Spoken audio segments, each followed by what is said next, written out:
Hi friends, welcome to தெய்வாஸ் Nalabagam. இன்னைக்கு தெய்வாஸ் நலபாகத்துல ஒரு சூப்பரான டிஃபன் ரெசிபி தாங்க பார்க்க போறோம். எல்லாருக்கும் ரொம்ப பிடிச்ச ரவா தோசை ரொம்ப நல்லா கிறிஸ்பியா டேஸ்டியா எப்படி செய்யறதுன்னு பார்க்க போறோம். இது போல செஞ்சு பாருங்க. உங்க வீட்ல இருக்கிற எல்லாரும் கண்டிப்பா ரொம்ப விரும்பி சாப்பிடுவாங்க. வாங்க வீடியோக்குள்ள போலாம்.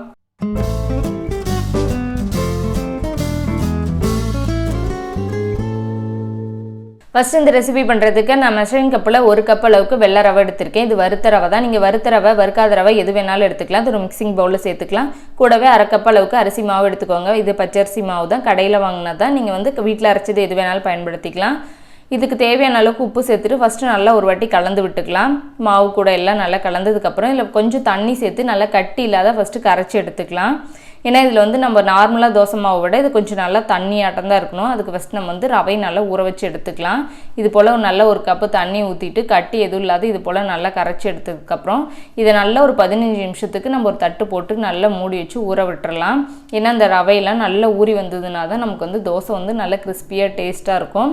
இப்போ ஒரு 15 நிமிஷம் போல் ஆயிடுச்சு. ரவை நல்லா ஊறி வந்திருக்கு. இங்கே பாருங்கள் தண்ணியெல்லாம் நல்லா அப்சர்வ் பண்ணிவிட்டு ரவையெல்லாம் நல்லா ஊறி வந்துருச்சு. இது போல் நல்லா ஊறினதுக்கப்புறம் இதை நம்ம ஒரு மிக்ஸி ஜாருக்கு நம்ம மாற்றிக்கலாம். மாற்றிட்டு நல்லா ஃபைனாக அரைச்சி எடுத்துக்கலாம்.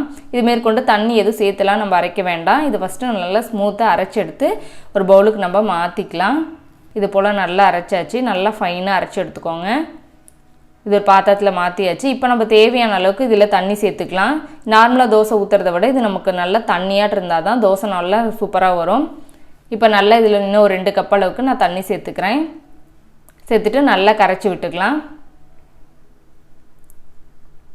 பாருங்கள் இந்த கன்சிஸ்டன்சியில் இருக்கணும். நல்லா தண்ணியாட்டம். இப்போ மாவு ரெடியாக இருக்குது. இப்போ வந்து நம்ம தேவையான பொருளாக சேர்த்துக்கலாம். இதில் 1 டீஸ்பூன் அளவுக்கு சீரகம் சேர்த்துக்கோங்க. கூடவே 1/2 டீஸ்பூன் அளவுக்கு மிளகு சேர்த்துக்கலாம். வேணும்னா 1 பாதியாக மிளகு உடைச்சி கூட சேர்த்துக்கலாம். இதில் ஒரு துண்டு இஞ்சியை பொடியாக கட் பண்ணி வச்சுருக்கேன், அதை சேர்த்துக்கலாம். கூடவே பொடியாக கட் பண்ண கறிவேப்பிலை, கொஞ்சம் பொடியாக கட் பண்ண மல்லி இலை சேர்த்துக்கோங்க. இது கூடவே வந்து ஒரு 5-6 முந்திரியை நல்லா பொடியாக கட் பண்ணி வச்சுருக்கேன், இதை சேர்த்துக்கலாம். முந்திரி சேர்த்தமா நமக்கு வந்து தோசை சாப்பிடும்போது நல்லா கடிச்சிட்டு நல்லா க்ரன்ச்சியாக ரொம்ப நல்லா டேஸ்ட்டாக இருக்கும். எல்லாம் கலந்துட்டுக்கோங்க. அவ்வளோதான், மாவு ரெடியாக இருக்குது. இப்போ வந்து ஆனியனை நம்ம இதிலேயே சேர்த்து கலந்துக்க விட வேணாம். அப்போ தோசை ஊற்ற சிரமமாக இருக்கும். நல்லா ஒரு பெரிய வெங்காயத்தை இது போல் நல்லா பொடியாக கட் பண்ணி எடுத்து வச்சுருக்கேன். இதை தனியாக வச்சுக்கோங்க. தோசைக்கல் வந்து நல்லா காஞ்சிட்ருக்கு. ரொம்ப நல்லா சூடாக இருக்கணும்.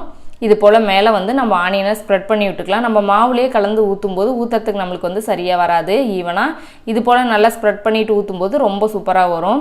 எல்லா இடத்துலையுமே ஈவனாக இருக்கும். நம்ம நார்மலாக தோசை ஊற்றுற மாதிரி இதை ஊற்ற முடியாது. இது போல் நல்லா சூடாக இருக்கும்போது எடுத்து ஊற்றி விட்டிங்கன்னா அங்கங்கே ஹோல்ஸாக தான் வரும். அப்போ தான் ரொம்ப நல்லா கிறிஸ்பியாக வரும். நமக்கு நல்லா வந்து ஹை ஃப்ளேமில் வச்சு ஊற்றிட்டு நல்லா குறைவான தீக்கு நம்ம மாற்றிக்கணும்.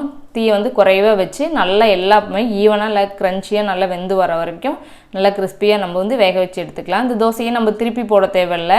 அப்படியே வந்து நல்லா வெந்ததுக்கப்புறம் நம்ம வந்து எடுத்துடலாம் அப்படியே. அவ்வளோதாங்க, சூப்பராக நல்லா கிறிஸ்பியாக ரெடியாகி வந்துருச்சு. நார்மலான சட்னி சாம்பார் கூடயும் நம்ம வச்சு சாப்பிட்லாம். ரொம்ப சூப்பராக இருக்கும். இந்த ரெசிபி கண்டிப்பாக உங்களுக்கு பிடிச்சிருக்குன்னு நினைக்கிறேன். இந்த ரெசிபி உங்களுக்கு பிடிச்சிருந்துச்சுன்னா லைக் பண்ணுங்கள், ஷேர் பண்ணுங்கள். நம்ம தெய்வாஸ் நலபாகம் சேனலுக்கு சப்ஸ்கிரைப் பண்ணிக்கோங்க.